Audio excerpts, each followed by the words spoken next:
주신 말씀 가지고 말세의 현상과 우리의 자세라는 말씀의 제목으로 주신 은혜 같이 나누길 원합니다. 우리가 흔히 하는 말이 말세 그러면 다 동의하실 것 같아요.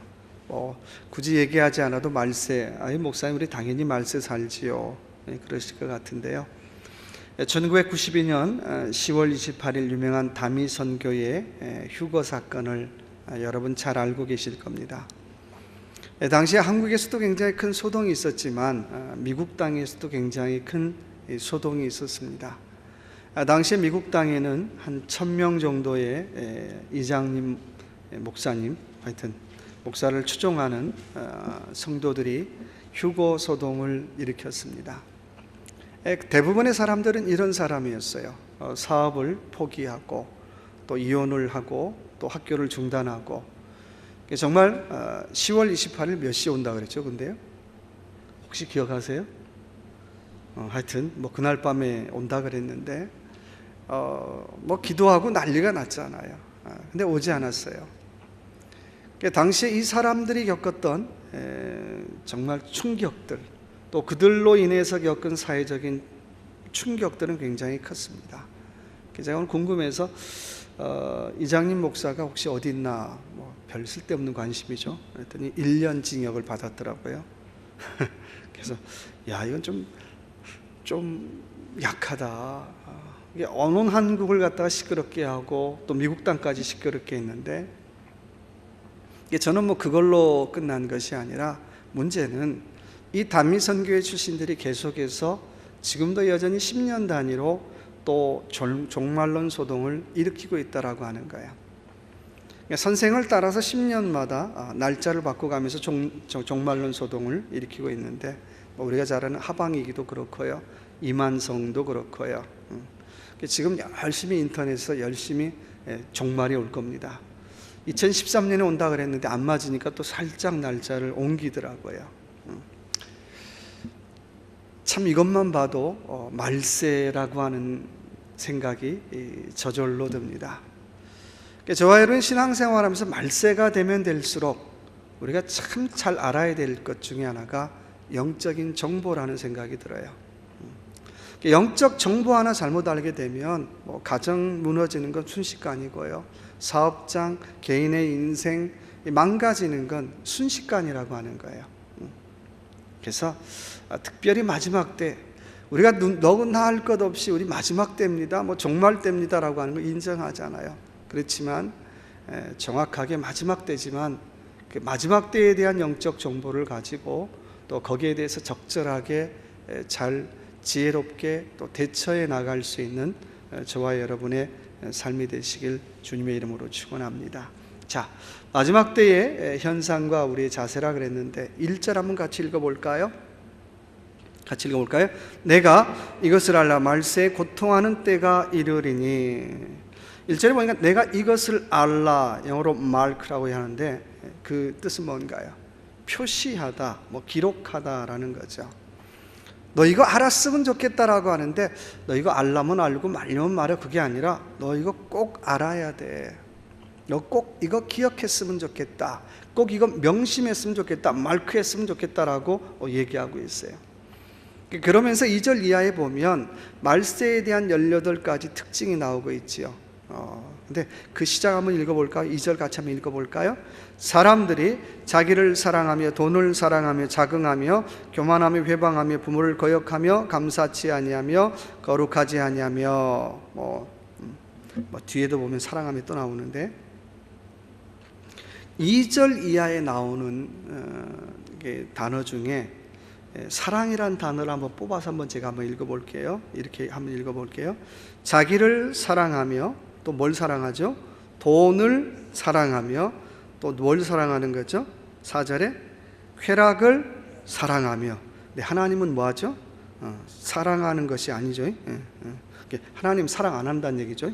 그렇죠? 쾌락을 사랑하며 라고 말씀하고 있어요.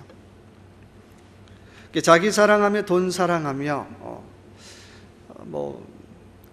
옛날이나 지금이나 유전무죄 그런 거 있잖아요. 돈만 있으면 죄 있는 것도 없게 되고, 아직도 그런 거 있는 것 같아요. 그 얘기는 우리 사회, 우리 또 사회 그 생활의 기준, 또 뭐 가치 판단의 기준이 어느덧 돈이 되어버린 것 같아요. 그래서 돈만 많이 주면 내가 무슨 일이든 할 수 있어. 그 일이 내게 맞고 안 맞고, 그 일이 내 전공과 맞고 안 맞고, 또 그 일이 얼마나 많은 사람에게 유익을 끼치느냐, 그런 것보다는 어때? 난 돈만 많이 주면 돼. 돈만 많으면 최고야. 돈만 많으면 이건 괜찮은 거야. 이 시대의 특징이 그런 거잖아요. 돈이 인생의 가장 중요한 가치관이 되어버린 그런 시대, 돈을 사랑하며 라고 말씀하고 있어요. 오늘 뭐 많은 젊은이들이 그렇잖아요. 또 하나 보니까 뭘 사랑하며요? 쾌락을 사랑하며, 거꾸로 뭐래요? 하나님은 사랑하지 아니하며. 이 본문의 말씀을 한번 정답을 한번 구해보면 어떨까요? 정답. 자, 하나님을 사랑한다는 얘기는 이렇게 표현하면 어떨까요? 하나님 앞에 뭐하며? 예배하며. 얼마나 멋있어요. 내가 하나님 앞에 예배하며, 하나님 앞에 기도하며, 하나님 앞에 찬송하며, 또 하나님의 말씀을 들으며, 이게 정답이잖아요. 또 이웃을 뭐하며? 이웃은 진짜 사랑해야 되겠죠? 이웃은 사랑하며. 돈은 어떻게 해야 될까요? 돈은 청지기 마음으로 잘 쓰며, 물론 제가 임의대로 붙인 거지만, 그럼 얼마나 좋겠어요. 돈은 하나님 주신 거니까 귀하게 내가 잘 쓰고, 또 쾌락은 멀리하고, 이웃을 사랑하고, 하나님 앞에 예배하며, 이게 정답인데, 거꾸로 돈을 사랑하며, 자기를 사랑하며, 쾌락을 사랑하는 시대로 이 시대가 바로 타락했다라고 하는 것입니다. 그런데 이렇게 타락한 주체가 누군가요? 짐승이 그랬나요? 누가 그랬어요? 사람이잖아요. 그렇잖아요. 오늘 타락한 사람들은 주체가 누구예요? 사람이잖아요. 우리 이웃들일 수도 있고요. 정작 또 어떻게 해요? 우리도 과거에 그럴 수도 있고요. 이게 사람이에요. 한마디로 말세의 특징이 뭡니까? 라고 물어본다면 뭐가 변했어요? 사람이 변했어. 그 사람이 좋은 쪽으로, 성숙한 쪽으로 변하는 것이 아니라, 사람이 돈밖에 몰라, 사람이 지만 알아, 사람이 쾌락밖에 몰라, 이렇게 변했다라고 하는 거예요. 꼭 타락이라고 하는 게 뭐 나쁜 짓을 해서, 못된 짓을 해서 타락이 아니라, 사람이 지밖에 모르는 것 같아, 사람이 지만 사랑해, 돈만 사랑해, 쾌락만 좋아해. 이건 뭐예요? 타락했다라고 하는 증거라고 하는 것입니다. 그래서 결국 누가 문제일까요? 한번 따라해 봅시다. 사람이 문제입니다. 또 그렇다고 해서 괜히 가서 옆에 분한테 네가 문제야 그러면 안 돼요. 그리스도인은 문제는 항상 누가 문제예요? 네가 문제가 아니라 누가 문제입니까? 내가 문제야. 첫째는 자기로부터 문제를 찾아야 되겠죠. 자, 그러면서 우리 2절 이하에 보면 18가지 현상 중에 우리 몇 가지만 한번 같이 한번 살펴봅시다. 자, 아까 자랑하며 자랑을 다 했으니까, 자, 2절에 보니까 자긍하며 라고 말씀하고 있어요. 자, 말세에 나오는 18가지 현상 중에 몇 가지 살펴볼 텐데, 자긍이라는 말이 뭐죠? 우리 저 관주에 보면 뭐라고 달려있죠? 뭐라고 되어 있습니까? 내용도 없으면서 자신을 지나치게 내세운다, 이렇게 써 있어요. 한마디로 말하면 뭐예요? 뻥이 심해진다는 거예요. 말세의 특징이 뭡니까? 사람마다 저마다 어떻게 해요? 뻥이 좀 심하다는 거예요. 물론 뭐 저도 조금 알고 있는데 어떻게 막 많이 하는 것처럼 얘기할 수 있어요. 근데 이게요, 너무 심해가지고 그냥 다 하는 것처럼 얘기하면 곤란하다는 거예요. 옆에는 누가 계십니까? 전문가들이 있다가 어이없네, 그럴 수 있다는 거예요. 그래서 말세의 특징이 있다면 좀 뻥이 심해진다라고 하는 거예요.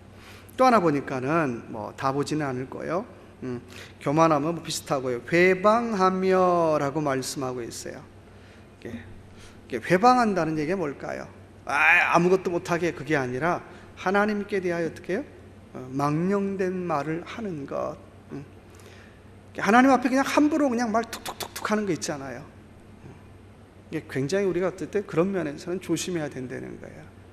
물론 뭐 사람한테 하는 때도 조심해야 되겠지만, 하나님의 일에 대해서는 쉽게 어떻게 해요? 말이 나오려다가도 어떻게 해요? 좀 참아야지. 하나님이 하셨는데 하실 리가 없어. 그런 것도 할 필요 없고요. 그런 일에 대해서 어떻게 해요? 망령된 말을 하며 라고 말씀하고 있어요. 또 말씀 보니까는 이렇게 말씀하고 있어요. 회방하며 부모를 거역하며 뭐하며 감사치 아니하며 라고 말씀하고 있어요. 말세의 특징 중에 하나가 감사치 않는데요. 자, 보세요. 자기만 사랑하는데 감사 있을 수 있을까요? 돈만 사랑하는데 감사 있겠어요? 쾌락만 사랑하는데 감사 있겠어요? 더 나아가서 부모님을 어떻게 해요? 부모님을 거역하며 감사치 아니하며. 우리가 신앙생활이라고 하는 건 그런 거잖아요. 물론 위로는 누구 사랑이죠? 하나님 사랑. 아래로는 누구 사랑? 그 이웃 사랑의 첫 번째가 뭘까요?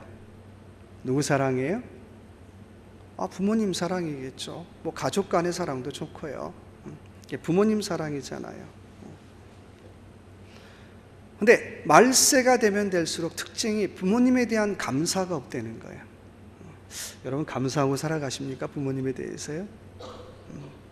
뭐 돌아가시는 분은 어쩔 수 없지만 오늘 집에 가셔서 전화 한 통씩 하십시오.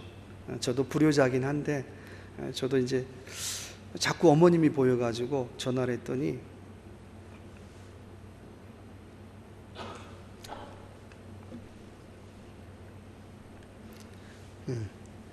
그냥 전화 한 통씩 하십시오. 근데 부모님에 대한 감사가 없어진다는 거예요. 옛날에는 그렇잖아요. 뭐 신문에 보면 자식이 부모님이 아니 자식이 부모를 뭐 살해하는 사건이 일어나면 그러잖아요. 아유 이런 짐승만도 못한 뭐 놈 막 그러고 욕하잖아요.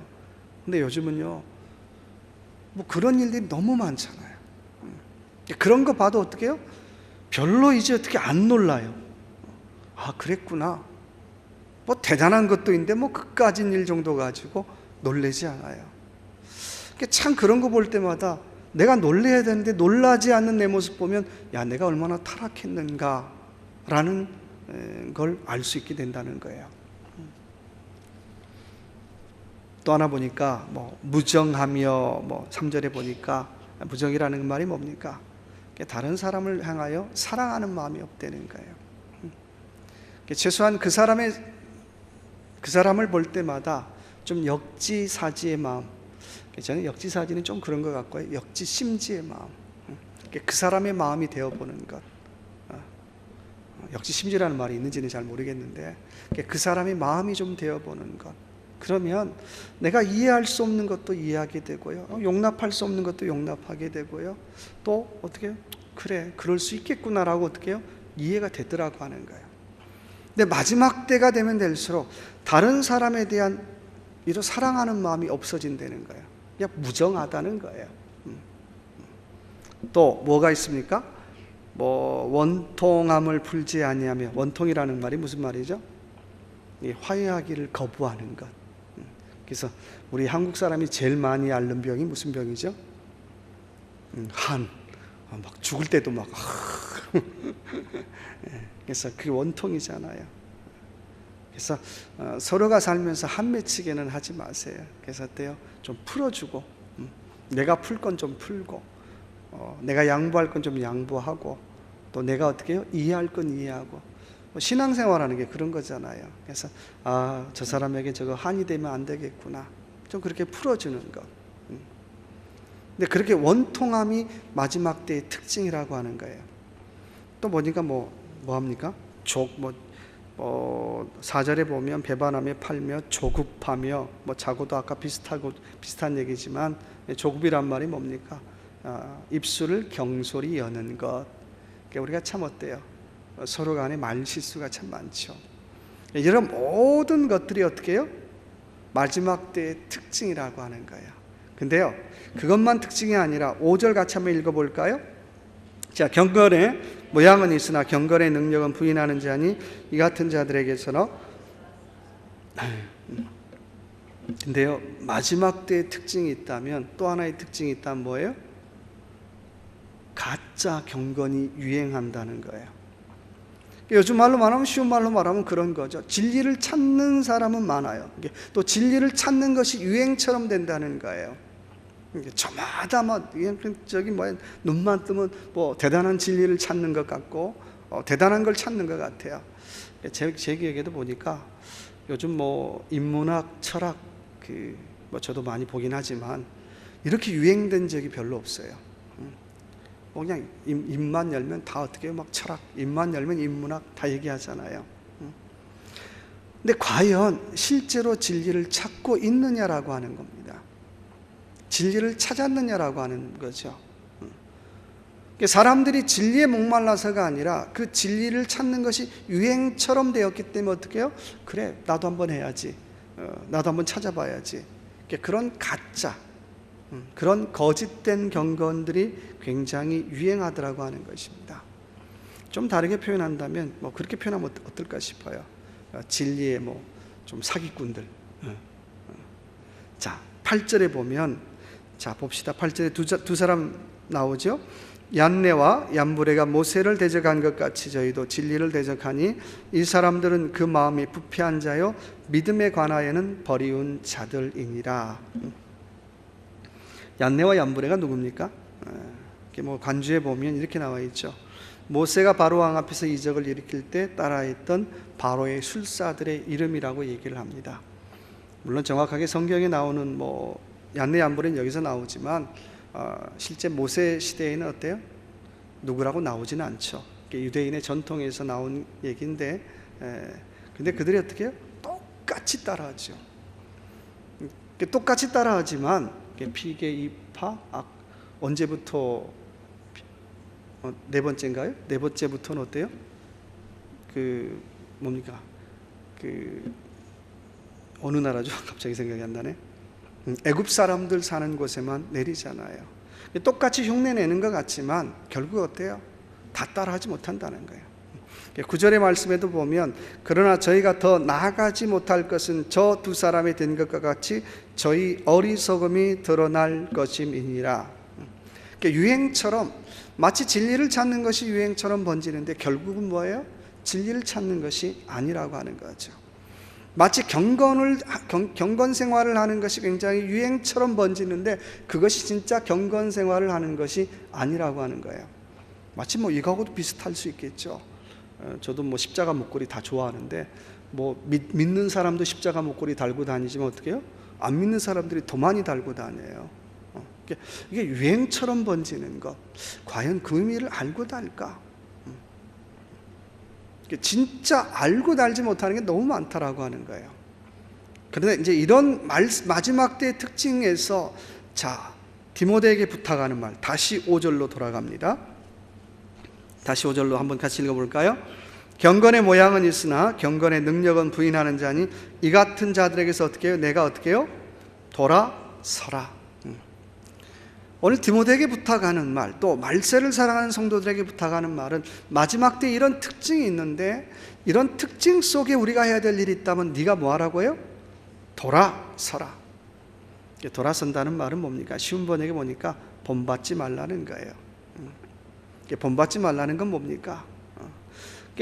세상 사람들이 감사를 잃어버리고 살아도 너만은 뭘요? 감사 잃어버리지 말고 살라는 거예요.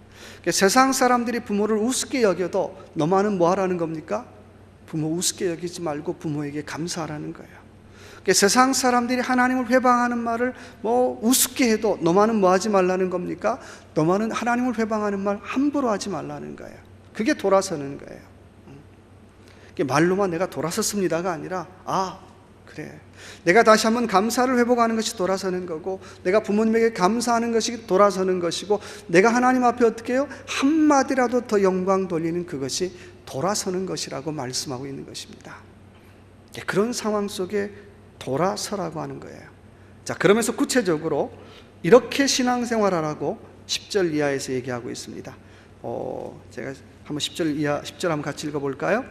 나의 교훈과 행실과 의향과 믿음과 오래 참음과 사랑과 인내와 핍박과 고난과 또한 안디옥과 이고니온과 루스라에서 당한 일과 어떤 핍박받은 것을 내가 과연 보고 알았거니와 주께서 이 모든 것 가운데서 나를 건지셨느니라. 첫 번째 말씀 뭔가요? 자, 이런 모든 환경에서 네가 돌아서라. 그리고 네가 해야 될 일이 있다. 첫 번째는 뭐 하라고요? 10절에 뭐라고 얘기하죠? 뭐 다른 얘기 아니죠. 뭐 하라는 겁니까? 10절, 12절 한번 볼까요? 같이 한번 읽어볼까요? 자, 무릇 그리스도 예수 안에서 경건하게 살고자 하는 자는 뭐요? 핍박을 받으리라. 뭘 받으라고요?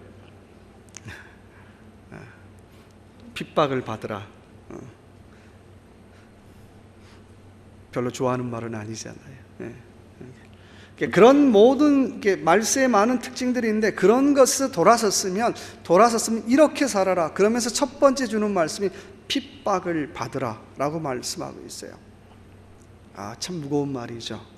근데요, 쉬운 번역이 이렇게 번역하고 있어요. 모든 공격에 굽히지 말라. 어떤 공격일까요? 한마디로 말하면 영적인 싸움에 굽히지 말라는 거예요. 영적인 싸움에 넘어지지 말라는 거예요. 조금 다른 말로 한다면 그리스도인의 아이덴티티를 정확하게 어떻게 해요? 내세우고 드러내라고 하는 것입니다. 재작년 9월로 기억하고 있는데 켄터키주 법원서기인 킴 데이비스 자매가 동성애 커플의 결혼증명서 발급을 거부했습니다. 그래서 바로 감옥에 들어갔죠.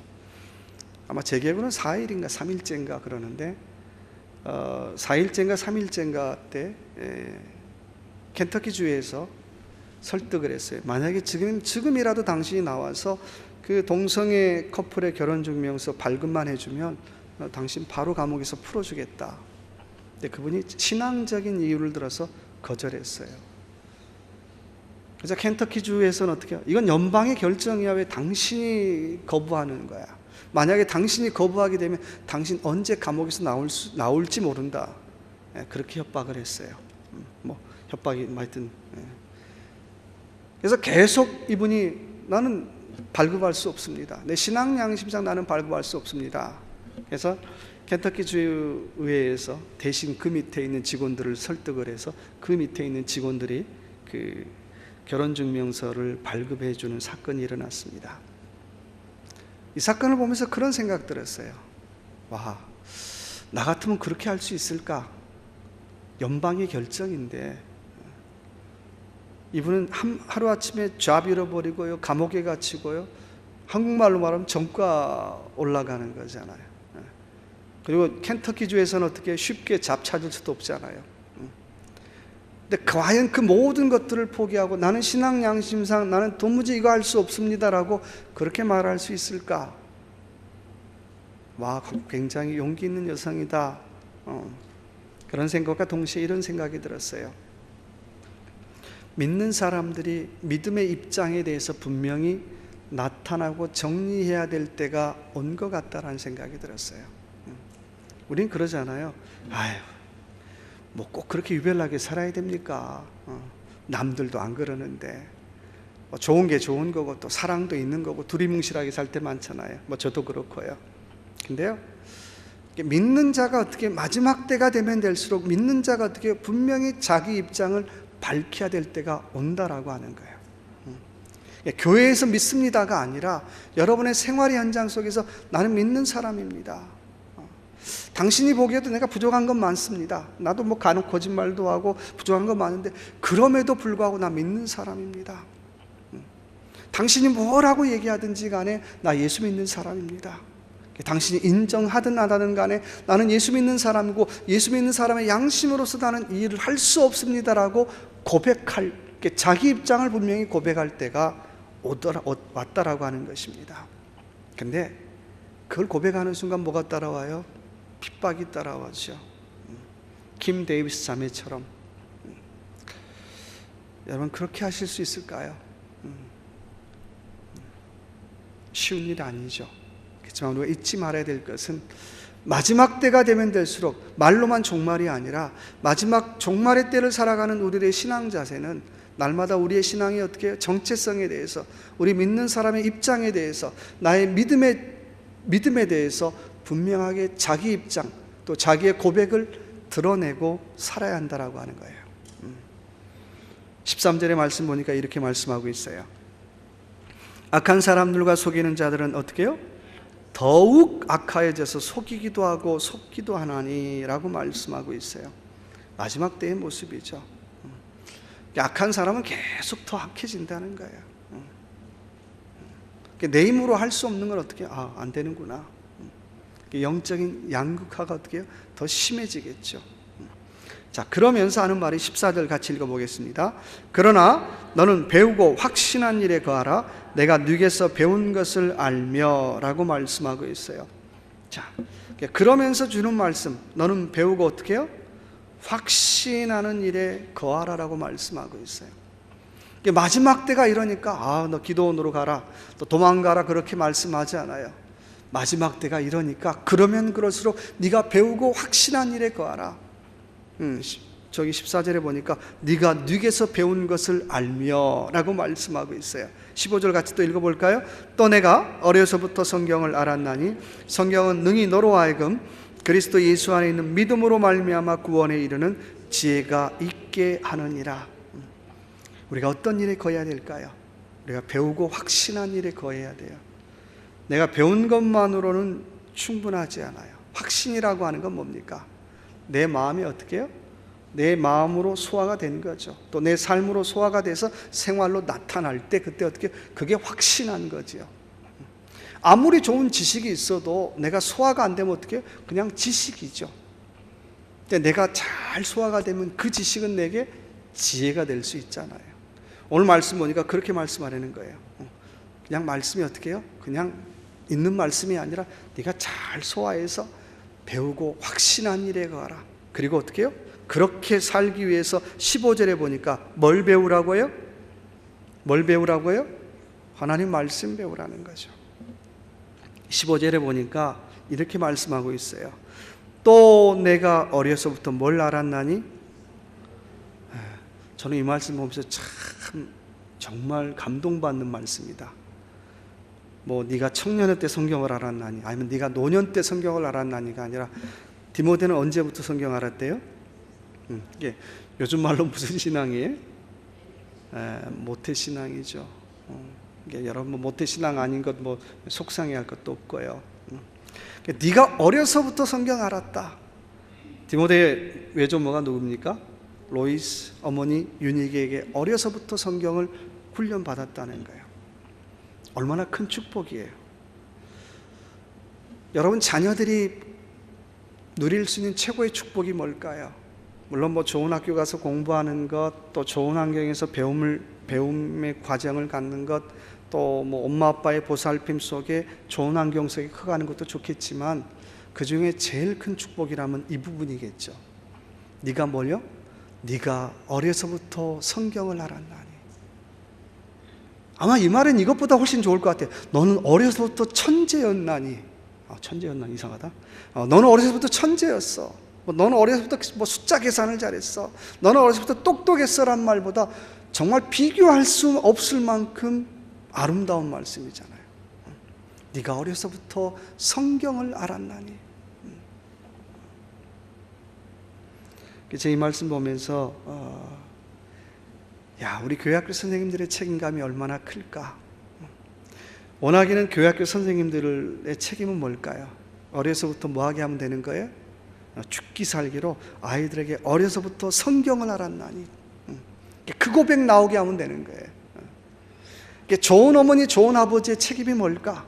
어려서부터 내 아들이 똑똑했나니가 아니라 어려서부터 내 아들이 어떻게 해요? 성경을 알았나니. 최고의 축복이에요. 물론 뭐 그렇게 동의하지 않는 분도 있겠지만 그렇게 할 때 어떻게 해요? 내가 내 자손에게, 내 자녀에게 줄 수 있는 최고의 축복이라는 거예요. 얼마나 멋있어요. 내 딸이 내 아들이 내가 어려서부터 성경을 알았습니다. 그건 내 아버지 내 어머니의 가르침 때문이었습니다. 얼마나 멋있어요. 그렇죠? 그래서 원하기는 저와 여러분의 자녀들에게 어려서부터 주님 내가 다른 건 몰라도 오늘 디모데처럼 내 손자가 어려서부터 성경을 알았나니 요거 하나는 내가 한번 해보고 싶습니다. 그래서 그 아이가 듣든지 안 듣든지 어떻게 해요? 따라다니면서 그냥 중얼중얼하면서 하나님 말씀 가르쳐주고요, 또 동화도 얘기도 해주고요, 또 그렇게 해볼 수 있는 저와 여러분이 되시길 주님의 이름으로 축원합니다. 자, 그러면 16절 한번 또 같이 읽어볼까요? 모든 성경은 하나님의 감동으로 된 것으로 교훈과 책망과 바르게 함과 의로 교육하기에 유익하기니. 자, 하나님 말씀 어떤 책인가요? 어떤 책인가요? 감동. 이게 393년인가요? 히포웨이에서 신구약 66권이 결정이 되죠. 그래서 이제 보통 하나님의 감동이라 그럴 때 뭐 학자들을 얘기죠. 유기적인 감동이라고 표현을 해요. 그 뭐냐면 하나님께서 사람의 마음을 감동시켜서 성경을 쓰게 했다. 근데 이 하나님의 감동이라는 표현을 또 쉬운 번역에 보면 하나님의 입김이라고 번역을 해요. 누구의 입김이라고요? 하나님의 입김. 하나님의 감동이 하나님의 입김이라면 그 하나님의 입김은 뭐가 있을까요? 생명력이 있죠. 한 사람의 인생을, 한 나라의 역사를, 한 인생을 바꿀 수 있는 능력과 힘이 있다라고 하는 거예요. 우리 한번 시편 119편 한번 읽어볼까요? 119편 119편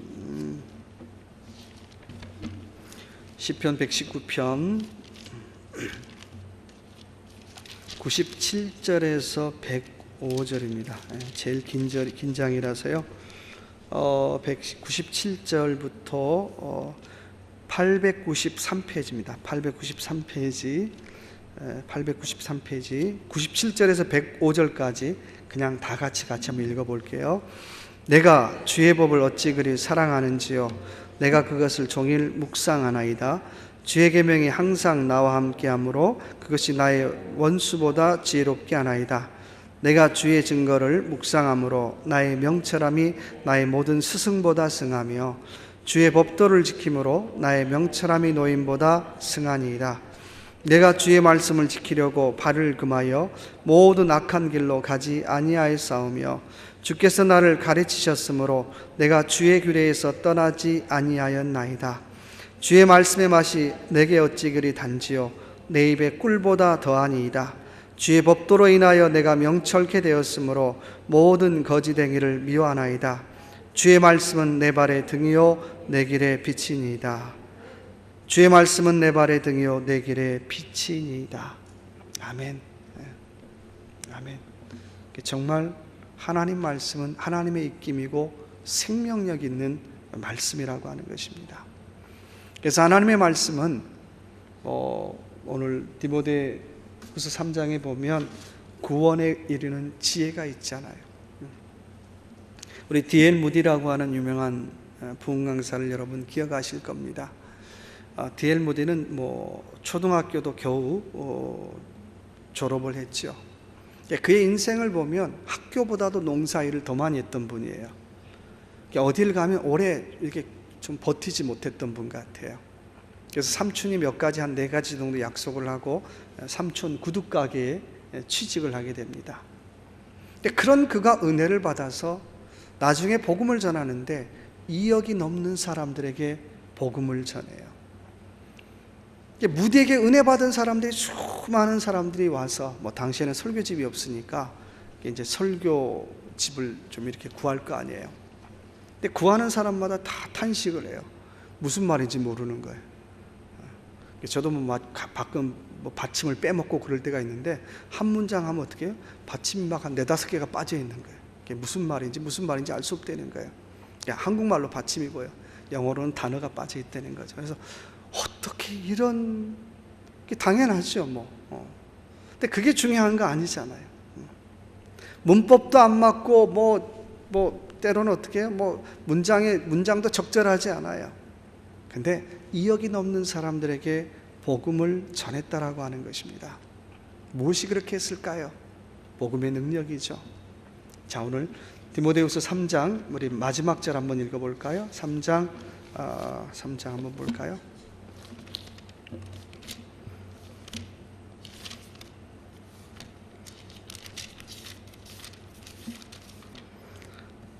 자, 3장 17절이죠. 같이 한번 읽어볼까요? 이는 하나님의 사람으로 온전케 하며 모든 선한 일을 하기에 온전케 하려 함이니라. 아멘.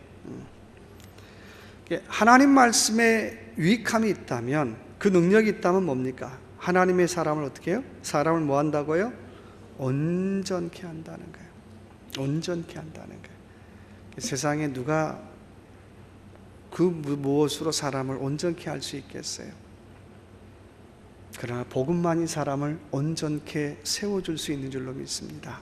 그래서 원하기는 저와 여러분 또 이하로 살아갈 동안도 오늘 디모데에게 주는 말씀, 네가 이것을 알라, 말세에 대한 현상을 우리가 다시 한번 배우고 우리의 신앙의 자세를 다시 한번 새롭게 할 수 있는 저와 여러분의 삶이 되시길 주님의 이름으로 축원합니다.